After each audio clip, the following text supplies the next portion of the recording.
Dando continuidad, estábamos viendo ayer sobre la función del sistema simpático y parasimpático, que tienen acción sobre todos y cada uno de estos sistemas. Entonces, en situaciones de peligro, ya acordamos que el sistema simpático pone en alerta. A nivel del sistema visual ocurre una dilatación de la pupila para poder percibir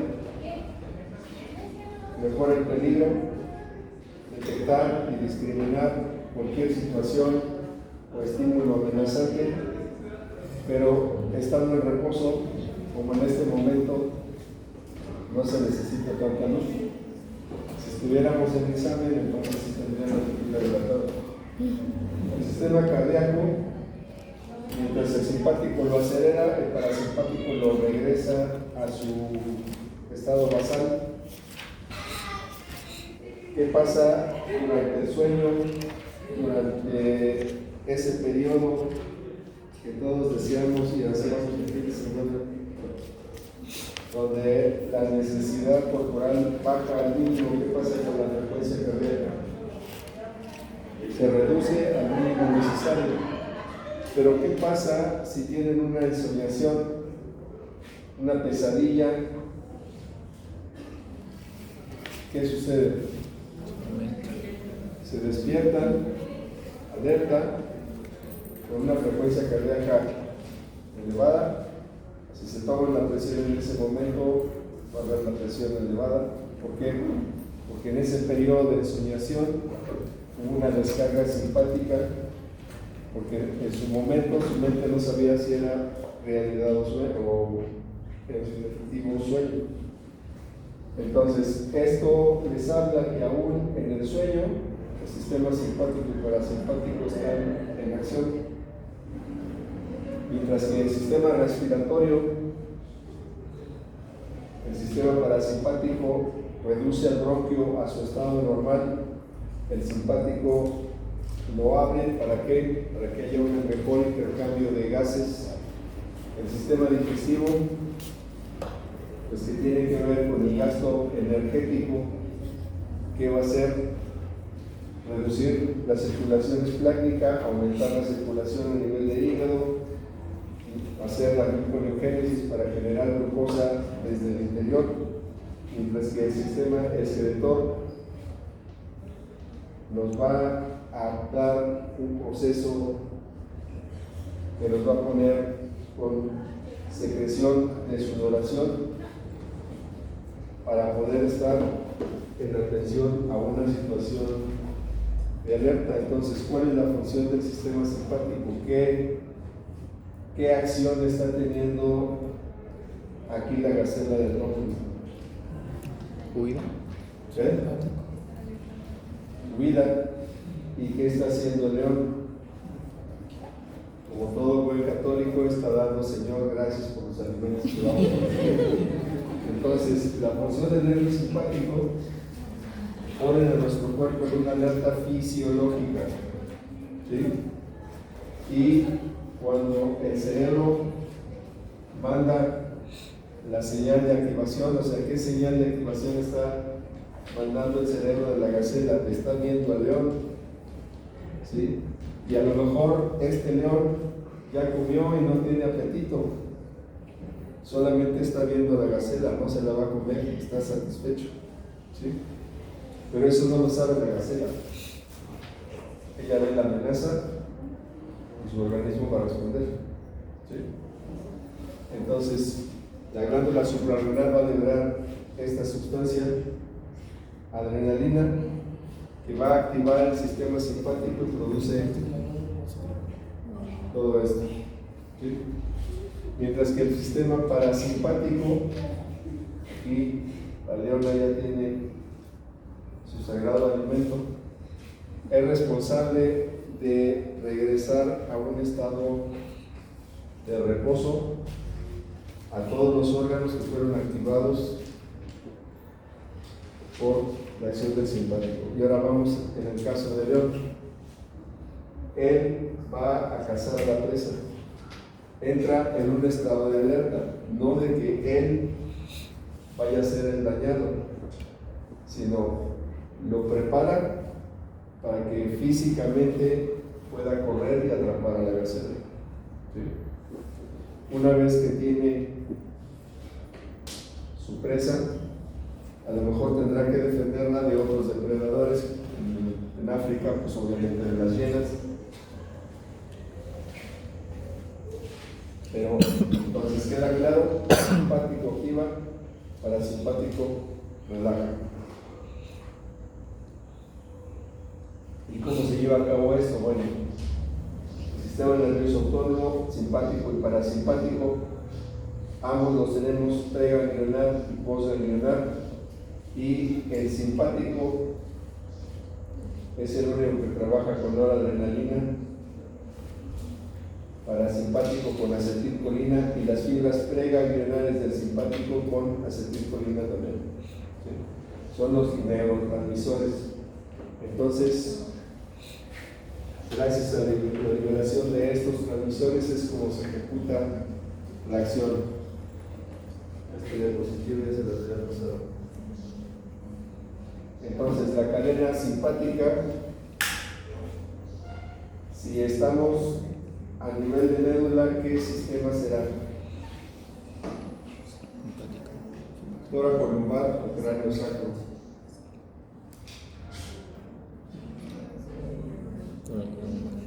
Si estoy teniendo médula y ganglios paravertebrales,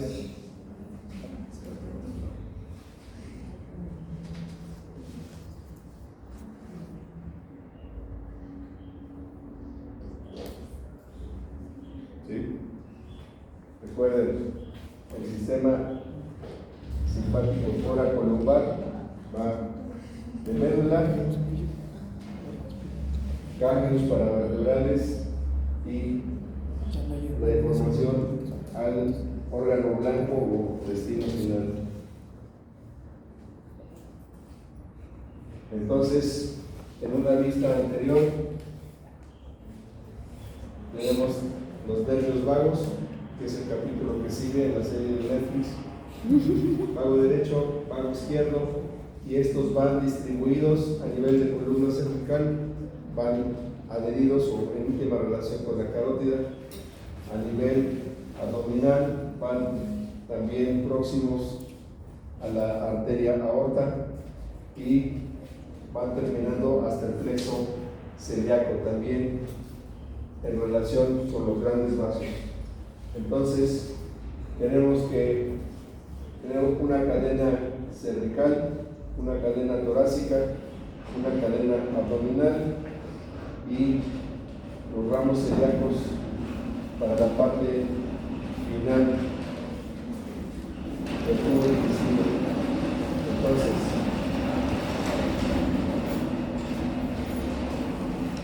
van a existir plexos muy importantes: plexo celíaco, plexo mesentérico superior, plexo renal y suprarrenal, plexo intermesentérico, plexo testicular o ovárico, dependiendo del sexo, plexo mesentérico inferior, plexo hipogástrico superior y los plexos hipogástricos inferiores. Entonces, va representado todo junto con la aorta, el plexo cervical, obviamente a nivel de carótida, pero plexo celíaco, ¿a qué órganos irá distribuido? ¿A dónde se les ocurre? Pues es el hígado, estómago, vaso, parte del intestino, páncreas tal vez. Y Pues su nombre lo dice, plexo renal y suprarrenal. Al ¿A riñón. dónde va? Plexo testicular, pues ya saben a dónde va. Plexo intermesentérico y el mesentérico inferior, ¿hacia dónde va? Pues la parte baja del intestino delgado, principio del colon. Plexo hipogástrico, aquí en la bifurcación, las ilíacas, y los plexos hipogástricos derecho e izquierdo que van adheridos hacia las ilíacas, y hay un plexo menor que es impar al final de la unión de los dos troncos simpáticos da uno solo. Entonces la distribución de los ganglios son cuerpos celulares, ¿sí? Un ganglio va a ser cuerpos celulares de las neuronas postganglionares, y va a ser los paravertebrales. ¿A qué representación van? Toracolumbar. Mientras que los prevertebrales, los que van por delante, es para la división cráneo-sacral, ¿sí? Entonces, los paravertebrales, que van obviamente a un lado, están conectados independientes. Se acuerden que van comunicando con el de arriba, con el de abajo y con su mismo nivel. Y los ganglios son específicamente el lugar donde las fibras pre se conectan con las postganglionares, y estos troncos se extienden a lo largo de toda la columna, pero al lado. Y los ganglios prevertebrales o ganglios esplácnicos van a las vísceras, ¿sí? Entonces, se encuentran en la cavidad abdominal, alrededor del origen de las principales vamos de la aorta. Entonces, los prevertebrales son agrupaciones alrededor del plexo prevertebral y llevan esta determinación. Plexo celíaco, que es el más importante, es muy conocido en el box, cuando le dicen le pegó en el plexo solar. Entonces, a eso representa. Entonces, específicamente para las glándulas suprarrenales, que tienen una función muy importante por la liberación de adrenalina y noradrenalina, se consideran como una excepción a la regla. En todos los cuerpos, de todos los órganos del cuerpo, las fibras postganglionares se hacen sinapsis y liberan norepinefrina para su regulación. En el caso de las suprarrenales, las fibras, los axones son proyectados directamente sobre las células de la médula sin sinapsis. Es la única diferencia. Las células por sí solas hacen la función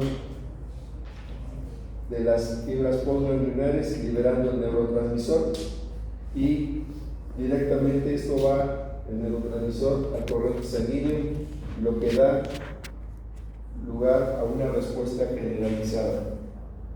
Aquí el ejemplo: ustedes están distraídos con el celular, van a cruzar la calle, viene el probús, los alcanzan a detener, y en una fracción de segundo ya hubo una respuesta, ¿sí?, por la liberación de la adrenalina ante el evento que puso en riesgo su vida, ¿sí?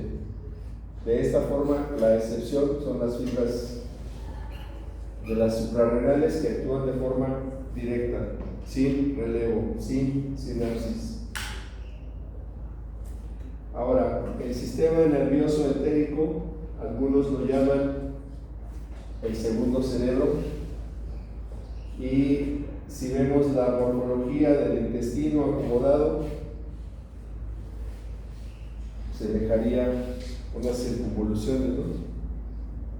Pero no lo llaman el segundo cerebro por ese aspecto, sino por la función. Entonces, las neuronas que se encuentran en el sistema nervioso entérico es un circuito que consta de pocos elementos celulares, una neurona sensitiva que de forma directa o de forma indirecta se comunica con una neurona motora con una salida excitatoria o inhibitoria, ¿sí? Este circuito se repite para formar el plexo y estas neuronas neuroentéricas van a dar función o inervación en diferentes puntos para mezclarse dentro de los ganglios. ¿Dónde se encuentra este tipo de fibras? El plexo nervioso de Meissner y de Auerbach, ¿sí? Ahí es donde se encuentra la función simpática y parada del sistema autónomo dentro del intestino. Y aquí tenemos un corte histológico, tenemos la mucosa, la submucosa y la capa muscular. Entonces, la ubicación del plexo de Auerbach está en la submucosa y el plexo de Meissner se encuentra a nivel de la muscular, ¿sí? Entonces, de aquí hay una neurona sensitiva que hace sinapsis con una neurona motora. El plexo de Meissner tiene la función de referencia sobre el músculo y la neurona del plexo de Auerbach tiene la función sensitiva, ¿de acuerdo? Entonces, si hacemos un corte axial del intestino, tenemos el mesenterio que recubre a la fibra, del tubo digestivo, dentro del mesenterio los vasos sanguíneos, y entonces tenemos la capa serosa, la capa muscular, la capa submucosa y aquí la luz del intestino. Entonces esta luz del intestino va a estar funcionando, contrayéndose, moviéndose de acuerdo a los estímulos que está recibiendo por el bulbo alimenticio que vaya dentro del intestino. Entonces, el plexo de Meissner se encuentra desarrollado en el intestino delgado y colon principalmente, regula digestión, absorción a nivel de la mucosa y de los vasos sanguíneos. Entonces el bolo alimenticio va dentro de la luz del intestino, ya actuó jugo biliar, jugo pancreático, jugo de naranja, jugo de limón. ¿Y qué empieza a suceder? La degradación de los alimentos, el desdoblamiento de las proteínas, de aminoácidos, de fibra, de todo, y empieza a ocurrir un fenómeno de absorción que entra a nivel de la circulación vía mesentérica para llevarla al sistema porta y después al hígado. Entonces es una red continua que viene desde el esófago hasta el esfínter anal, ¿sí? Pero el esfínter anal externo está localizada en la submucosa, se ocupa de la regulación, secreción de hormonas, enzimas y sustancias secretadas por el tubo digestivo para realizar el proceso de la digestión. Mientras que el plexo mientérico de Auerbach igual se encuentra en todo el tubo digestivo, coordina la actividad de las capas musculares, ¿sí? Se ubica entre la capa muscular circular y longitudinal del intestino, es menor a nivel de estómago y esófago, pero muy abundante en el intestino y ya muy pocas fibras hacia el canal rectoanal. Se encarga de los movimientos intrínsecos gastrointestinales. A ver, ¿qué sucede cuando hay una dilatación brusca del esófago? Puede llegar el paciente a urgencias semejando un dolor cardíaco, ¿sí? ¿Por qué? Tenemos sistema autónomo dentro del esófago y una dilatación brusca de la musculatura del esófago nos va a dar lo que se conoce como una respuesta vagal. ¿Sí? Entonces, cuando le llegue un paciente al área de urgencias, ese es otro tipo de diagnóstico que tendrán que descartar. ¿Qué pasa cuando comen alimentos que les fermentan mucho? Verbigracia, frijoles, habas. ¿Qué pasa con la fermentación? Va a haber una dilatación del tubo digestivo, específicamente del delgado. ¿Qué va a suceder? Esa dilatación me va a dar un estímulo sobre el plexo de Auerbach y también puedo tener una respuesta vagal. ¿Qué sucede? Ahorita está muy de moda que los lavados colónicos y ¿qué es lo que hace? Pues producir por el ano una sustancia, hacen una lavativa, pero esa distensión brusca del colon puede dar lugar a ¿qué? A una respuesta vagal. ¿Sí? Entonces, cualquier tipo de afectación sobre la pared del intestino con su dilatación brusca va a tener una comunicación directa hacia el encéfalo y me va a dar una alteración principalmente cardiovascular. Entonces, en el plexo de Meissner, la función es, ahora sí que supervisar qué es lo que está ocurriendo dentro de la luz del intestino. ¿Sí? Regular la actividad del epitelio, principalmente de las glándulas exócrinas como endócrinas. Dentro de la pared del intestino, esto lo van a ver en su entrenamiento en gastroenterología, el proceso de la digestión es bastante complejo. Esto es lo que compete exclusivamente a la función de cómo va a estar contrayéndose, dilatándose, moviendo, produciendo sustancias que van a ser necesarias para la activación, la absorción del bolo alimenticio. Este plexo está en coordinación con todo el sistema nervioso, con todo el sistema nervioso autónomo, regula también el flujo sanguíneo. ¿Sí? ¿Qué pasa? Todos aquí, el que diga que no lo ha sentido, no se lo creo, el mal llamado mal del puerco. ¿Qué sucede ahí? Comieron copiosamente, el intestino pues se dilata y está funcionando de manera normal para dar todo el proceso digestivo, pero como dentro del proceso digestivo hay un fenómeno de absorción, ¿qué pasa? Los vasos sanguíneos dentro del tubo digestivo se van a dilatar, tanto arterias como venas. ¿Por qué arterias?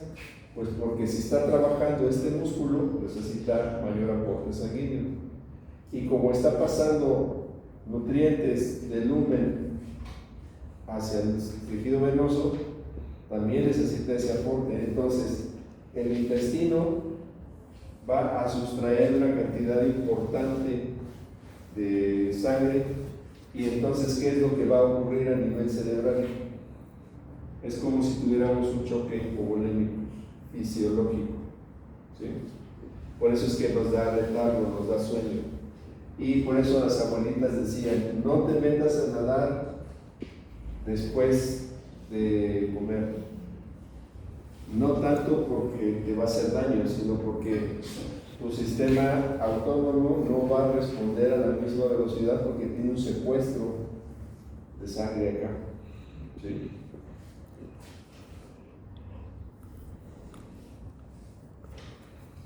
Entonces, a manera de resumen, el sistema nervioso entérico determina los patrones de movimiento del tubo digestivo. ¿Qué pasa cuando hay diarrea? ¿Qué es la diarrea? ¿O por qué ocurre la diarrea? Ustedes comen un alimento, pasa por todo el tubo digestivo, va absorbiéndose todos los nutrientes, todo lo que haya, pasa al colon y va muy deshidratado y el bolo alimenticio, ¿sí? Pero ¿qué pasa si lo que comimos estimula los sensores submucosos, irrita, ¿sí? O es una toxina y el movimiento del intestino se acelera? No da tiempo a que se absorba. Aparte, va a haber, como hay algo que está irritando adentro, va a haber una producción intraluminal mayor de agua, o sea, va a sustraer agua del cuerpo para meterla aquí, por decir, lavar, y de esta forma va a salir una evacuación líquida. ¿Y qué es lo que está pasando? ¿Qué es lo que sucede en una diarrea continua? El paciente se deshidrata, ¿sí? Porque el intestino está jalando agua para lavar, tratar de eliminar eso que lo está irritando, y eso es de forma autónoma, ¿sí? Entonces controla la secreción del ácido gástrico, regula el movimiento de los fluidos que van a estar atravesando su epitelio, modifica el flujo sanguíneo dependiendo de la etapa de la fase digestiva. ¿Para qué? Para regular, modificar la absorción de todos los nutrientes, interactúa con el sistema endocrino intestinal y con el sistema inmunitario, ¿sí? Mantiene la integridad de la barrera del epitelio. ¿Y qué pasa cuando se altera el flujo o la cantidad de bacterias dentro del tubo digestivo? Ahí la doctora está tomando un Yakult. ¿Qué ventajas tiene el Yakult? Aparte de mucho azúcar, favorece la probiota, ¿sí? Entonces, cuando tenemos un intestino donde predomina la probiota, esto es la flora bacteriana normal, vamos a tener tanto un proceso digestivo más funcional, vamos a encontrarnos con una mejor condición. ¿Qué pasa con una persona que lleva 4 días sin poder evacuar el intestino? ¿Qué es lo que sucede? Dentro del colon, aparte del residuo que hay, una cantidad impresionante de bacterias. Entonces, si no puedo evacuar, ¿qué pasa si se les tapa el caño de la tarja de la cocina? Y ustedes siguen lavando trastes y ¿qué pasa? Se hace un cochinero, ¿no? Pues igual en el intestino. Si hay una alteración en la función del intestino, la cantidad de bacterias del colon empiezan a proliferar, las toxinas empiezan a pasar al torrente sanguíneo y empieza a haber una repercusión sistémica, ¿sí? Entonces, ¿qué es lo recomendable? Mantenerse constantemente ingiriendo probióticos para que esas bacterias saludables nos ayudan al proceso de la digestión. ¿Qué es lo que hace que tengamos un alimento y haya una distensión, una mayor proliferación de gas? ¿Qué significa eso? Que nuestra flora intestinal está invertida, el proceso de putrefacción del alimento está invertido, la descomposición está alterada y por eso tengo esa distensión, ¿sí? Que se va a repercutir en que pues, gases tanto eructos como por abajo.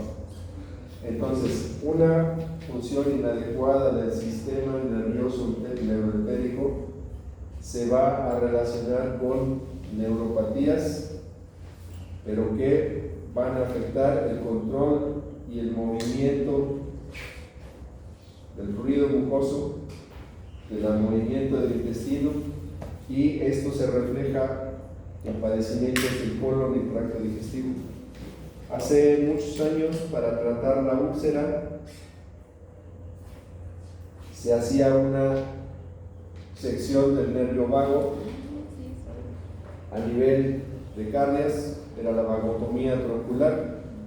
Pero ¿qué pasa si nada más se hacía la vagotomía? El píloro se contraía. ¿Y qué sucedía? Pues no pasa. ¿Sí? Entonces se hacía la sección del nervio vago a nivel del tronco del esófago y se hacía una denervación del píloro y se abría el esfínter para que saliera el alimento. Desconozco si todavía en este momento se sigue haciendo, creo que ya no, pero esa fue una técnica quirúrgica muy empleada para el manejo de la úlcera gástrica, al menos cuando en 1800 yo era estudiante. Entonces, una alteración o función inadecuada del sistema nervioso neuroentérico me va a dar una neuropatía, obviamente a nivel del plexo de Meissner y Auerbach, que me va a condicionar todos los padecimientos del colon. ¿Sí? Y esto puede tener un origen congénito o adquirido. Adquirido, pues puede ser por una condición médica secundaria, por una situación diatrógena que acaba dañando significativamente el funcionamiento del nervioso entérico, que cuál es plexo de Meissner, plexo de Auerbach, y puede ocurrir por un efecto diatrógeno de algún fármaco o una neuropatología por drogas. El sistema nervioso entérico tiene la capacidad de monitorear todos los eventos que están ocurriendo dentro de la luz del intestino y generar los reflejos necesarios que van a realizar los patrones para realizar su movimiento de forma correcta. Y esto obviamente es de forma independiente. Esto sería bueno, ¿no? ¿Qué tal si en vez de tener un sistema nervioso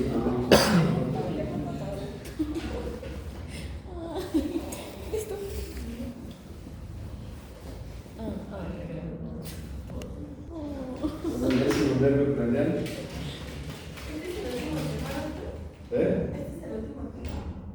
No, ¿dónde es el 10? Son 12. Vamos con el salón.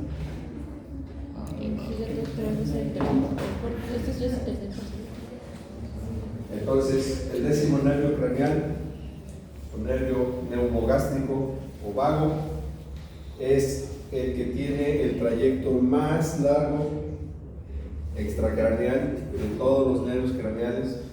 Como ya vimos en la plática anterior, se distribuye hasta la región celíaca. Entonces, este señor Kevin Tracy, de este Instituto de Investigación, hace esta definición del nervio vago. Es como una gran y crítica autopista.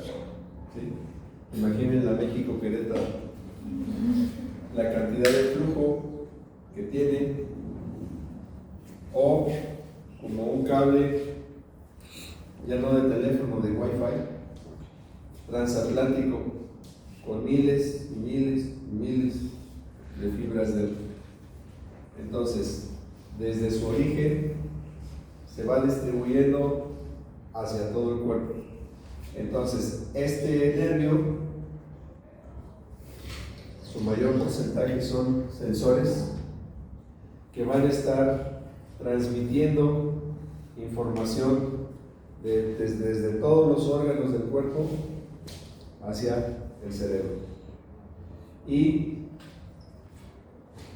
como ya vimos, transporta información del sistema nervioso autónomo, y esa determinación del señor Tracy de que es un sistema de telefonía muy grande, lleno de sensores. Ahora, imaginen un automóvil de la actualidad que tiene muchas ayudas y tiene muchos sensores.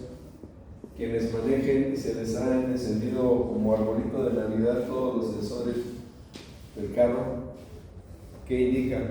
pues que hay una falla aquí, otra falla acá, otra falla acá, ¿sí? Entonces, la función del nervio neumogástrico es recibir y llevar información de todo lo que está ocurriendo a nivel del cuerpo humano. Entonces, funciones: regula la frecuencia cardíaca, presión arterial, control de la contracción cardíaca, movimientos respiratorios, producción de sudor, responsables de la sensación gustativa. Acuérdense del glosofaringio, que tiene comunicación con el nervio vago. Su origen a nivel vulvar, se conecta cerebro y médula espinal, sale del cerebro por el foramen yugular, desciende cuello tórax, termina del estómago, pero sigue los cables, los plexos. Entonces, es el más largo y complejo de los nervios craneales, difiere del resto ya que da información a todos los órganos del tórax, del abdomen y en menor proporción a la cabeza y cuello, porque ahí está distribuido su trabajo junto con otros nervios craneales. Se llama vago, ya que es denominado un nervio errante que desciende hasta el abdomen. Es el 10º nervio en surgir del encéfalo y por eso lleva el 10º nervio craneal y es un representante del sistema parasimpático. ¿Sí? Entonces, parasimpático igual a vago. Se encarga como elemento del sistema parasimpático de regresar al cuerpo al estado basal después de una estimulación simpática. Entonces, si el simpático acelera, el parasimpático va a regresar la frecuencia cardíaca a su estado basal.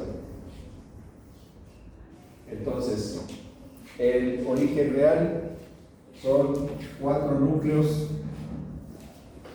el núcleo motor dorsal, núcleo ambiguo, que es también se comparte con otros nervios craneales, núcleo solitario, que va a los órganos internos, principalmente del gusto, y el núcleo espinal del trigémino, que tiene fibras que convergen y da la información sobre dolor, temperatura, tacto profundo en parte de la dura madre, oído interno, fosa craneal posterior y la mucosa de la laringe.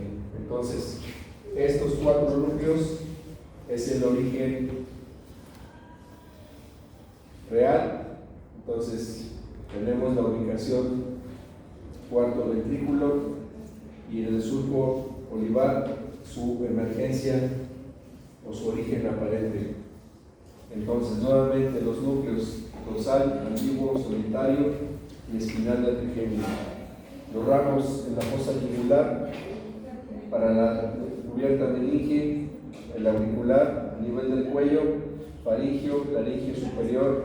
Este es uno que yo tengo que estar cuidando mucho en los abordajes de columna cervical, porque si lo llego a lastimar, el paciente se queda con qué problema. Va a donde, a las cuerdas vocales.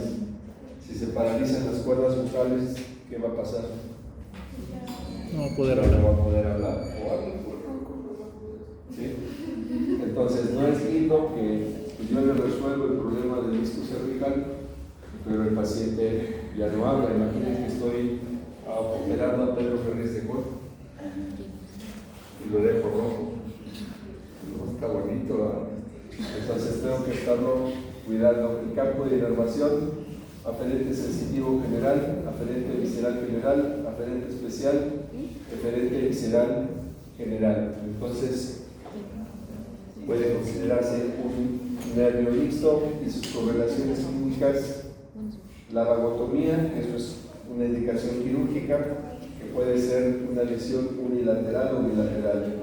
¿Cuándo puede ocurrir una vagotomía? Por ejemplo, en una reintervención de un problema de hernia hiatal, donde el cirujano en el abordaje laparoscópico está con un disector suave tratando de romper el amarre anterior, puede aferentar el esófago, ¿sí? Hacer una vagotomía, y si no se percata de eso y no hace la piloroplastia, volvemos a lo mismo. Tiene que haber una reintervención para liberar la función de ese píloro. Entonces, el recorrido hasta intestino delgado, intestino grueso, todas las vísceras, tórax, abdomen, va a tener una función o un control del nervio vago. Entonces, sus funciones: aferente, somático general, aferente sensitivo especial, aferente visceral, eferente somática y eferente visceral, en toda su distribución. Entonces, cuando en el examen se les pregunte o se les cuestione cuáles son las funciones del nervio vago, aquí está: eferente visceral, eferente somática, aferente visceral, aferente sensorial especial. Si es sensorial, es aferente, ¿sí? Si es motor, es eferente, recuerden. Entonces, fibras aferentes generales. Y el nervio décimo sale del encéfalo desde el bulbo raquídeo en el tronco encefálico, tiene un trayecto cisternal muy corto, surge de una serie de raíces a un lado de las olivas vulvares y el pedúnculo cerebroso inferior. Viaja por un lado para salir a través del foramen yugular. Los ganglios sensitivos del nervio vago tienen una porción ganglionar superior y una inferior, al igual que el glosofaringio. Recuerden que tiene un ganglio superior más pequeño que el ganglio inferior. El nervio vago se une a una raíz craneal del 11º nervio, que es el espinal. Entonces va a tener una comunicación con el glosofaringio y va a tener una comunicación directa con el espinal, ¿sí? Desciende por el cuello entre la carótida y la yugular interna, que es exactamente donde yo entro para la cirugía, dentro de la vaina carotidia. Entonces, ¿qué es lo que tengo que hacer? Identificar la carótida y no denudarla, o sea, identifico y la muevo, y ahí llevo el nervio junto con la arteria. Si yo me pongo a pelar esa arteria, corro el riesgo de lesionar esa rama del neumogástrico. En la base del cuello ingresa el tórax y el nervio izquierdo y derecho se van por caminos diferentes. A partir de este punto, el vago izquierdo va anterior al arco aórtico, detrás del bronquio principal, y el vago derecho viaja por detrás del esófago y el bronquio principal del lado derecho. Entonces, entrando al tórax, se divorcian y se va cada quien de su lado y ya no se vuelven a ver ni en el juzgado. Entonces, recuerden la ubicación que tiene en el foramen yugular, el glosofaringio, el décimo y el 11º. Entonces, nace de las raicillas que emergen en el bulbo, sale del foramen yugular junto con el glosofaringio y el espinal, tiene un ganglio superior sensitivo y un ganglio inferior sensitivo visceral, y en este nivel las conexiones que ya comenté con el glosofaringio y con el espinal. Esto es a nivel del foramen yugular. Entonces, recuerden, el nervio vago es parasimpático, entonces tiene comunicación para dar los reflejos pupilares a través del glosofaringio por las glándulas salivales, va descendiendo corazón, bronquios, pulmón, vísceras, hígado, y también tiene fibras que estimulan la función vesical. Entonces, como dijo este personaje, es una vía bastante compleja, ¿sí? Por ahí vi una vez que recordemos que somos una entidad gobernada por un monstruo de fideos. Entonces, si las fibras del nervio vago son sensores, imagínense que están distribuidos en una forma de esta naturaleza, tal cual este esquema, por todas las partes del cuerpo. Los ramos que da a nivel de la fosa yugular, el ramo meningio y el ramo auricular. El ramo meningio, como su nombre lo indica, va a regresar al cráneo a través del mismo foramen yugular para dar la información sobre la cubierta meningia de la fosa posterior.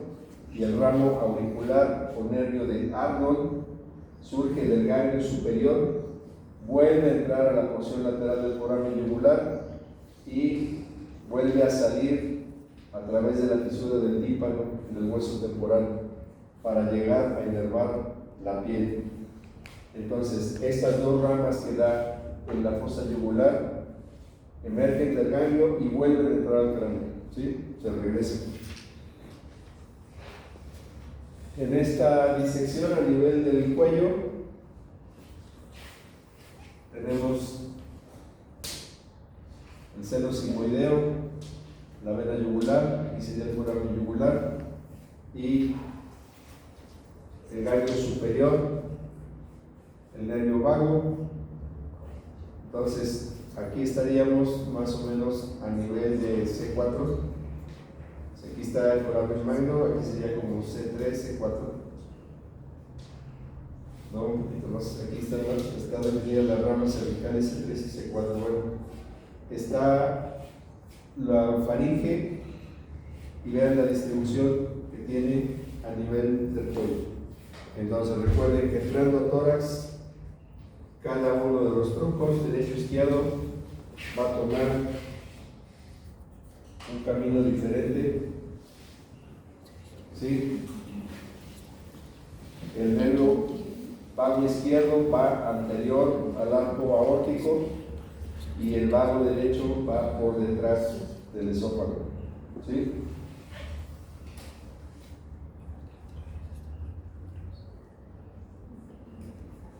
Entonces, en este esquema del exagerado de Metter, otra vez, desde su origen, la emergencia en el foramen yugular y la distribución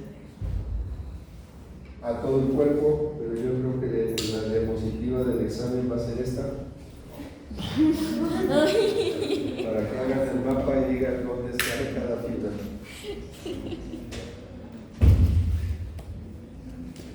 A nivel del cuello va a dar el ramo faringio, que surge del ganglio inferior del nervio vago. Tiene fibras aferentes viscerales y fibras motoras, o sea, eferente, motora.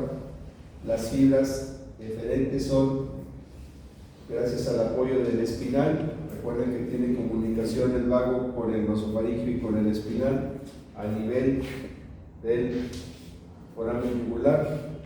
Ahí los filamentos del ramo faringio van a formar un plexo junto con el nosofaringio, que es el noveno, para dar los ramos del laringio externo y las fibras del plexo o ganglio superior cervical. Este es el llamado plexo faringio, que va, como su nombre lo dice, a todos los músculos constrictores y facilitadores de la deglución.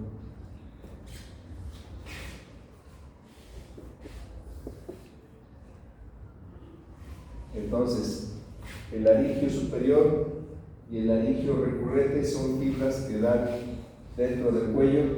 ¿Qué otra implicación quirúrgica importante va a tener el oncólogo cuando esté haciendo cirugía de tiroides?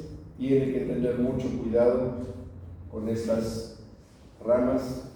Es muy común que en cirugías extensas o tumores óseos muy grandes o tumores muy grandes de tiroides, estos nervios salgan lastimados y el paciente pues también sale con un déficit en la articulación, no en la articulación sino en la formación, sale disfónico en mayor o menor grado, y la lesión de cualquiera de estas fibras pues es irreversible, no hay manera de hacer anastomosis. Entonces, tanto nosotros cuando hacemos el abordaje a la columna, este es un nivel ya muy bajo, está el manubrio del esternón, pero yo entro en este segmento, separo tráquea y esófago, carótida y yugular, las hago a su lado y yo entro aquí para quitar el disco.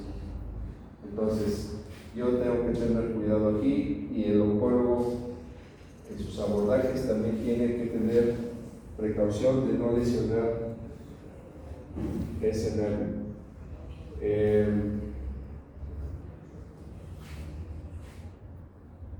Bueno, esto es como redundar, pero bueno, son 4 sus núcleos y 5 tipos de fibra. Es parasimpático, se conoce como vago porque hace una distribución en todo el cuerpo, surge en el surco lateral del bulbo, avanza hacia el foramen yugular, eso ya lo vimos, partiendo del bulbo a través del foramen yugular, desciende hacia el tórax, ya vimos que se divide de forma diferente derecho-izquierdo y interactúa con el sistema inmunológico, con el sistema central, cumple funciones motoras en laringe, diafragma, estómago y corazón. Esta es la última diapositiva de hoy. El vago en el mediastino, vean esta disección. Desafortunadamente, al darle mucho zoom pues se pierde la definición, pero tenemos el callado aórtico y cómo va la distribución de los nervios y ya su forma adherida a la cara anterior de la arteria aorta. Bueno, nos vemos mañana para continuar con este. Gracias, doctor.